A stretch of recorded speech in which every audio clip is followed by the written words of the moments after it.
Good morning, Pleasant Grove family. Ooh, that was a good one. I was considering making you all do that again, but you rocked it the first time, so thank you. My name is Pastor Macy. I'm Associate Pastor of Care and Connection here at Pleasant Grove, and I welcome you.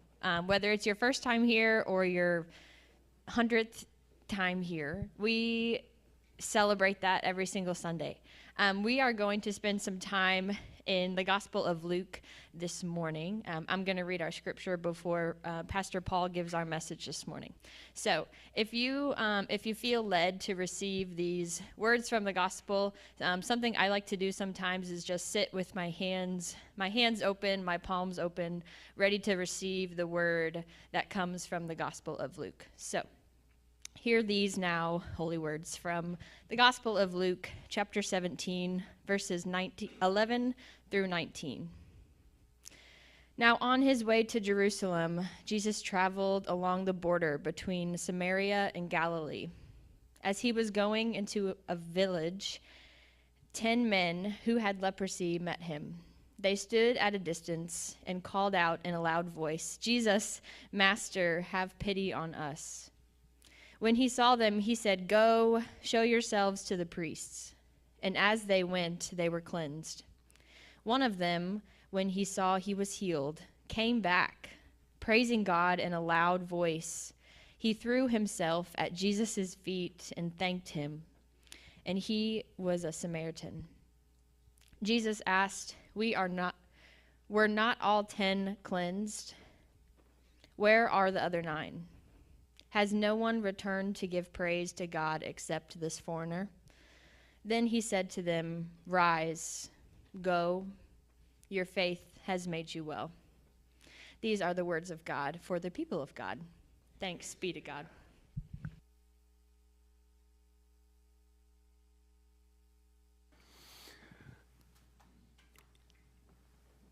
It's been a year around here. If you are newer, just take my word for it. It's been a year around here. I didn't want to start this message this way, but as I tried to write it, it was the only way I could think to do it. We've had some stuff. So if you didn't know, I've done, since the beginning of January 2025, I've done right at 14 funerals. It's been a year around here. Some of those for my own family, most of those for people that I knew close enough that they were family, whether they were blood or not. All of them I had the honor of calling pastor. It's been a year around here. And as I think about them, and I've had a lot of time to process and think about their stories and how their stories connected with my story and all of the things, I have a narrative kind of theology. I love story. I love people's stories. I love your story, my story. It doesn't even need to be a true story. Tell a lie to me. It's fine as long as it's a good story. I think about all of the questions that I meant to ask. I was actually just having this conversation. So if you don't know, I lost my grandmother a little over a month ago, and almost to the day, a year after we lost my grandfather, her husband. And my grandparents had an incredible influence on my life. I would not be the person I am if not for them. I spent more time there, sometimes in weeks, stretches, than I did at my own home with my parents. Not because my parents didn't love me, but because my grandparents were cool, and they let you have Twix for breakfast, and who doesn't want to be there for that? Or grilled cheese out of the waffle iron, because you can do that, and that is awesome too, just so you know. It's been a year, and I was just having this conversation with my mom and thinking about the questions I didn't ask and the things I didn't get to say. See, after my grandfather passed away, I had this delusion of grandeur. I got really angry. I got angry in my grief. By the way, if you grieve and you get angry, that's okay. Like, it's part of it. It's part of the process of it. And I got really angry. I got really angry because at that time I was reading a biography about somebody, and it doesn't even matter who.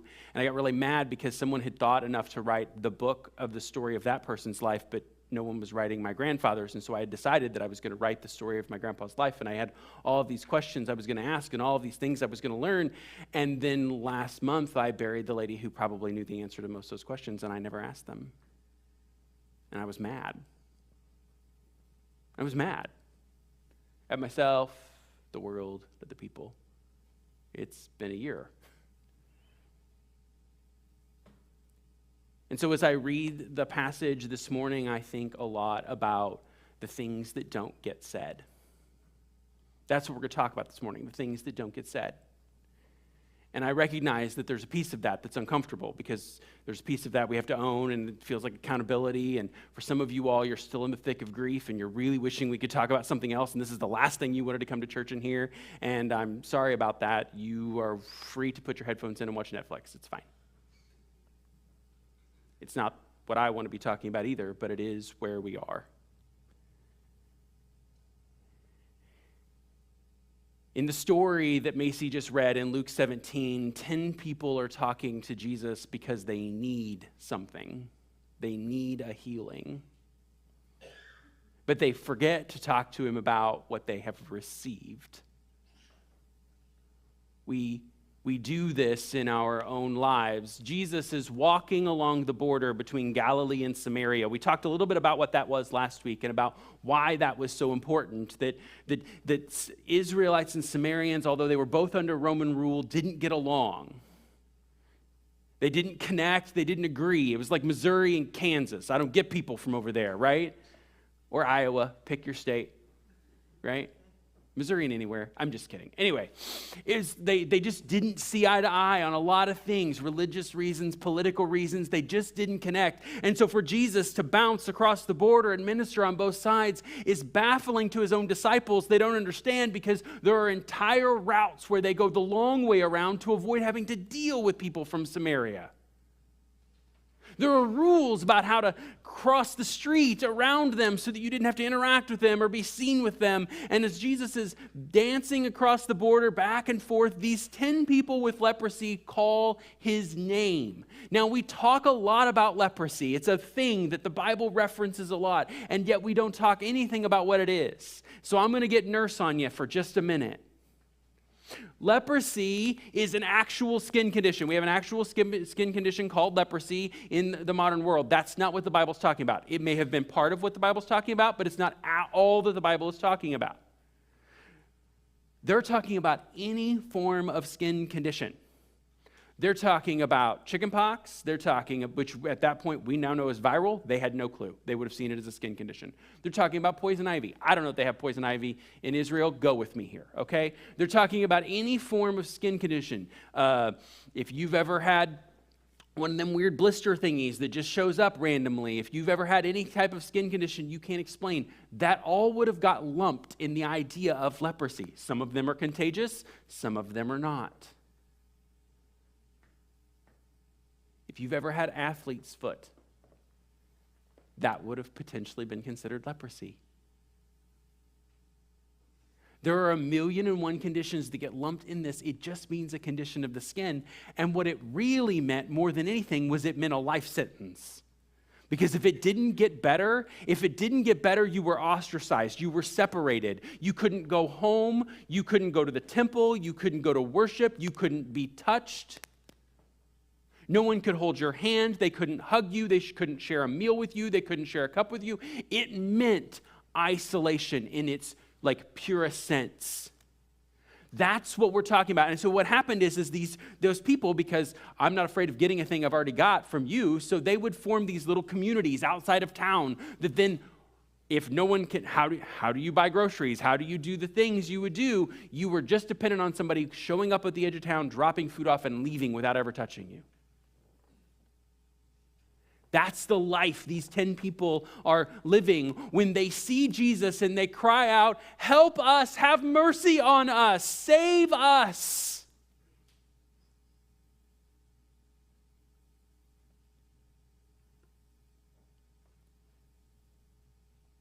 And so Jesus tells them to go show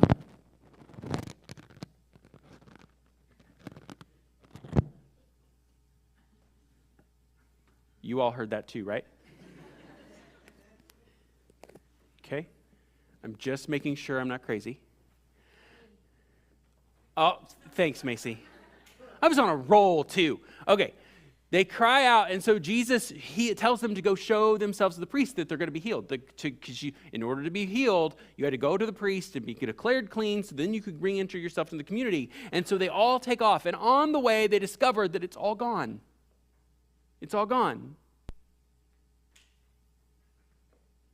And after the healing takes place, 9 people keep walking, and 1 comes back. Now, I want to be really clear, because I'm going to tell you I've heard this passage preached a lot of different ways, and I'm going to tell you what, here's the thing that you may have never heard anybody say, but I think needs said. Those 9 people are not bad people. Those 9 people are not terrible people. They're probably not even ungrateful people. They're probably not unappreciative people. They were following the rules. Those 9 people were doing exactly what they were told. They were told to what? Where were they told to go? To go show themselves to the priest. And so those 9 people, they were on their way to do exactly what they were told. I deal with, like they were on their way to do exactly what they were told. If these were children, you'd be like, good, thank you. When did that start, right? That's what you would have said, because they were on their way to do exactly what Jesus had instructed them to do. Now, I am a good Christian most days, and I have, to most of my life, I've been told that what I should do is exactly what Jesus tells me to do. Jesus told me to go show myself to the priest. I'm going to go show myself to the priest. The rebellious one is the one that turns around. Jesus loves a rebel.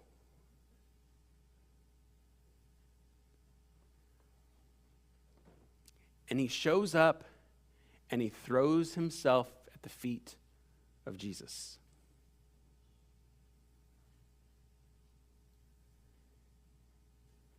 Now, maybe you've never thought of the words thank you as a prayer before, because we're in a sermon series on prayer, right? Maybe you've never thought of the words thank you as a prayer before, but that's it. See, what we see is the intersection between where gratitude becomes worship. And where gratitude becomes worship is when we actually express it, when it stops becoming internal thoughts and start becoming outward praise. Those 9 were incredibly, I'm convinced in my own soul, those 9 that kept walking, they were incredibly grateful. They had just received their lives back. They could go home to their families again. They could hug people. They could hold people's hands. You know, there's a piece of you as a human, even if you're one of those people that's like, I'm not a hugger, please don't touch me, that desires some form of human touch. It's a thing that is innate in us. We desire some form of human connection. It's part of who we are.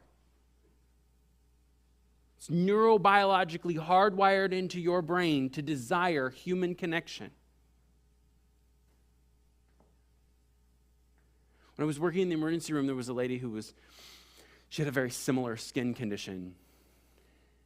And at the end of the day, she was there, I had a few minutes, and I was like, is there anything I can do for you? And she said, would you just sit here and hold my hand? People don't hold my hand because they're afraid they'll catch what I've got. This is a real thing people deal with. We have neighbors and friends who live very lonely and isolated lives. They desire human connection. We have folks who have all kinds of conditions, hygiene things that keep people away, and all kinds of things that keep people at a distance, and they desire human connection. Isolation isn't a thing that only existed in Jesus' time. You want to watch people get out of your way? Cough or sneeze. People will move like you wouldn't believe.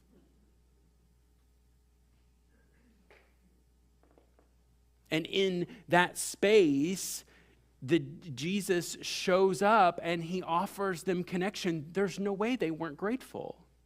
Yet the one that returns is a Samaritan. Don't lose sight of that idea that the generations of mistrust had built gaps between this community over and over and over again to where their name became a slur and we didn't talk about them, or when we did, it wasn't positive. If Listen, if social media had been around in Jesus' day, there would have been all kinds of Facebook groups about how ridiculous Samaritans were, and everything would have been blamed on them. If we couldn't do anything right, it would have been all the Samaritans. Well, if we could get rid of the Samaritans, that'd really be the issue. There really shouldn't be so many Samaritans. Over and over and over. Does this society sound familiar to anyone? That's the space that Jesus is preaching, is where we have drawn lines around people and lost sight of humanity. And in the face of that, Jesus highlights that the one who comes back is the one least expected. It was the outsider that gets it right. Now, we don't know this because it's not written in the text, but if I had to guess, just based on cultural understanding, that when Jesus went to heal the Samaritan, there were disciples that were like, have you lost your mind? You can't heal him. He's a Samaritan. And yet, he's the one that turns around. Praising God in a loud voice. He doesn't just whisper a polite, thank you. He goes full bore, lets him have it, opens it up. He gets messy and beautiful. And when Jesus asks, where's the 9? It feels like a stupid question because Jesus, they're exactly where you told them to be. What are you doing? But he's highlighting the fact that this one did something unexpected. They took the quiet part, the thing that we don't often say, and they said it out loud. I've been blessed in my life more than I deserve. My new favorite song is by Luke Combs, 5-Leaf Clover. If you've not heard it, it's a banger. We should probably do it in church, except for probably not. I think there's some words in there that preachers shouldn't recommend from the pulpit. But it's a phenomenal song, all about having more than you deserve. That is the story of my life. I have been blessed beyond measure, and with what I don't deserve. And in that, I am internally grateful, and yet I'm also very honest about the fact that my gratefulness rarely turns into thanksgiving. That internally, I'm just grateful about all of these things that I've got when I think about them, but rarely does it get spoken out loud. Rarely do I look at the people who matter to me and say, you matter to me, would you tell me a story? Rarely do I ask the question, I leave it unsaid or unheard, and yet I stand here angry at the things that never get said, wishing I could do different and knowing that tomorrow I will make exactly the same choice.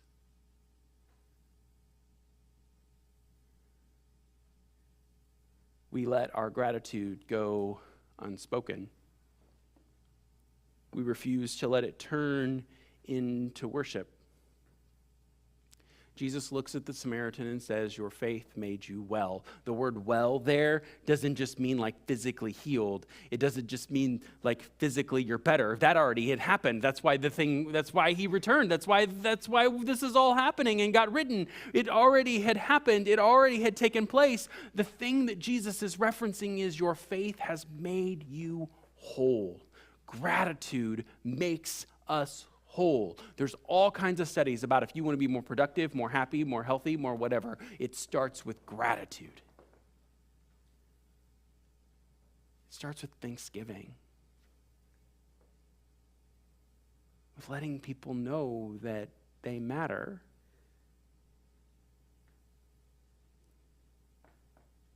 Instead, we don't offer those prayers. We don't speak up. We don't allow our gratitude to turn into action. Through worship or service or generosity, we don't allow it to become visible faith. We just sit there quietly and appreciate people from afar.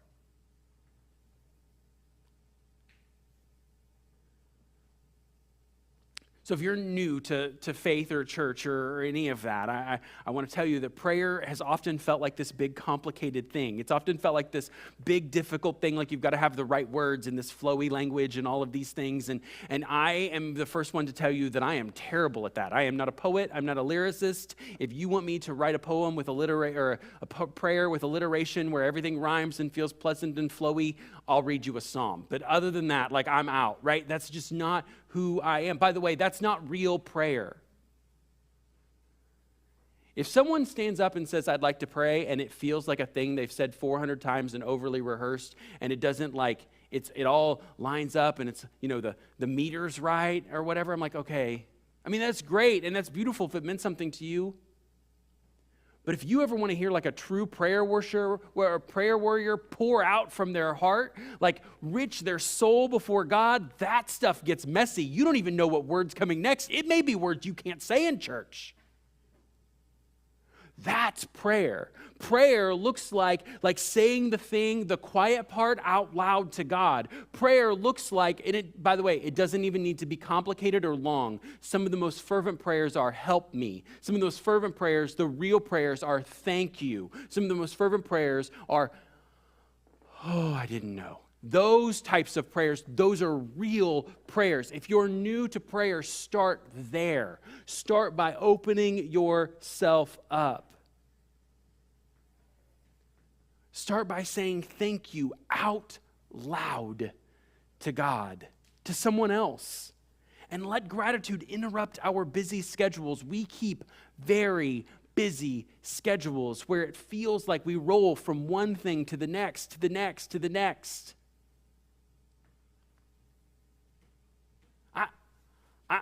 I'm the lead pastor here. I'm responsible for the things that are supposed to happen around here, and I tend to lead from one thing to the next, never stopping to turn around and offer appreciation for the people that made the last thing happen, because it's not the way my brain works.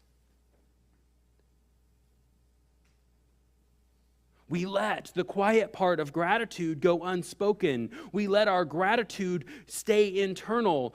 Therefore, here's my challenge for you this week. Tell someone thank you. And not like that thank you you make your kids say at birthday parties when they really just want to play with their toys. What do you tell everyone? Thank you. Go home now. I'd like to play with the stuff you brought me. Just my kid? Okay. Right? I mean, that's the way it works, right? Like we teach our children to fake words instead of have actual expressions of emotion. We do this with forgiveness. We drag our kids up and we say, tell them you're sorry, and they'll go, sorry, and you'll be like you mean it, not actually mean it, not let's talk about what it means to apologize. Just say it like you mean it. We'd really rather you fake it. It makes me feel better as a parent. We do the exact same thing with gratitude. Tell them thank you. Thank you. Okay, great. Well, why did you do that? Because it's the polite thing to do. No, how about truly be grateful? I'm tired of being polite. Not that I ever really was anyway. We don't teach true gratitude. So this week, be grateful for someone. Send a note, send a text, make a call, tell someone they matter, because it's been a year around here. And because we've got people that maybe we didn't tell. And maybe we don't want to let one more go unknown.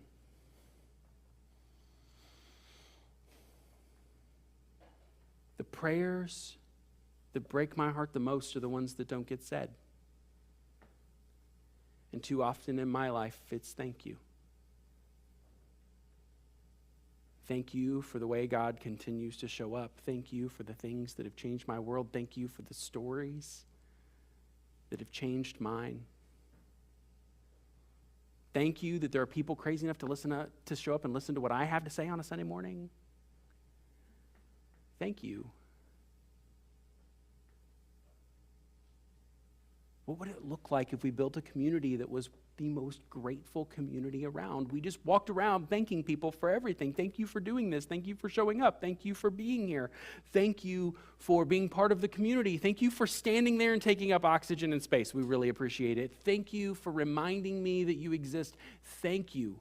Thank you for posting pictures of your dog and your food on Facebook because it's something besides politics. Thank you. Thank you for disagreeing with me so I have an opportunity to learn. There's something we don't say enough. Thank you for being present in my life.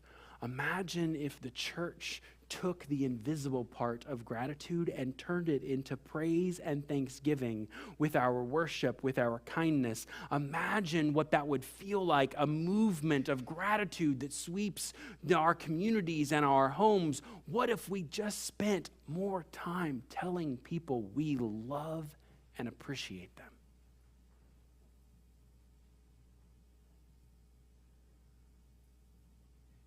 So here in a minute, you're going to get an opportunity to experience this. Not really in a minute. Here in about an hour or so, because you're going to stay for Sunday school. So after that, what's going to happen is you're all going to go out somewhere for lunch. And you're going to go out somewhere for lunch because Christians don't believe that you should work on Sunday unless you're serving me food. And, oh, I'm sorry, did that swing a little close to home for someone? And so when you're there at the restaurant, you get the opportunity to be grateful for the service. Not just, hey, thanks for putting my food here. How about learn the server's name? How about truly appreciate them? How about ask them their story or connect with them for a minute? Because do you know, if you poll waitresses and servers, do you know what they say some of the rudest and most ungrateful crowd that they experience is? It's the church crowd on Sunday. They'll tell you they're the worst tippers. They're the most ungrateful, and they're the first person to scream at you if your order's wrong, as if that poor girl is the one that cooked it. So go be grateful. Go show up and connect with someone and hear their story and let them see you and be present, because you're all great people. You're all great people who Jesus loves and cares about, and Jesus loves and cares about them too. So go tell someone thank you. And for what it's worth, thank you. Thank you for being part of my story, of being in church today. You mattered for being here. And that sounds like cheesy pastor talk. It's not, because that's not really my style. Thank you for showing up and getting out of bed early, because I know that it was hard, and I know what you really wanted to do was stay in your sweatpants and watch Netflix. And I know that because I wanted to stay in my sweatpants and watch Netflix today. Thank you for taking time out of your day to just connect with Jesus and each other. It matters that you were here. The space is better because you were in it.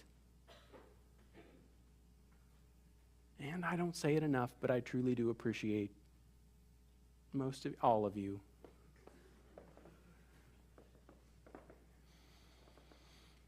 Now, here in a minute, we're going to take communion. The Great Thanksgiving is what they call it.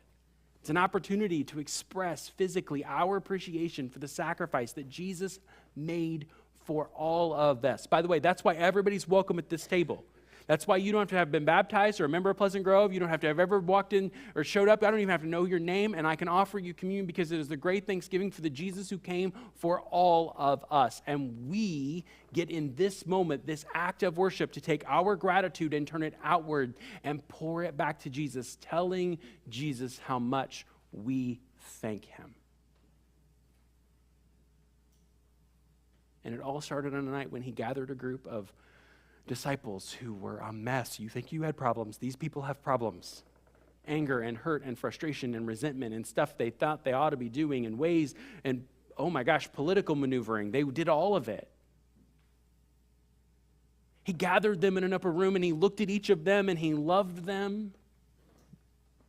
And he saw them, the real them, not the them they were pretending to be, the real them. Jesus this morning sees you, the real you, the stuff you'd rather keep secret and the stuff you don't tell anybody and the stuff that if the person sitting next to you in the pew ever heard, you're pretty sure they'd throw you out of this church. Jesus sees it and knows it and loves you.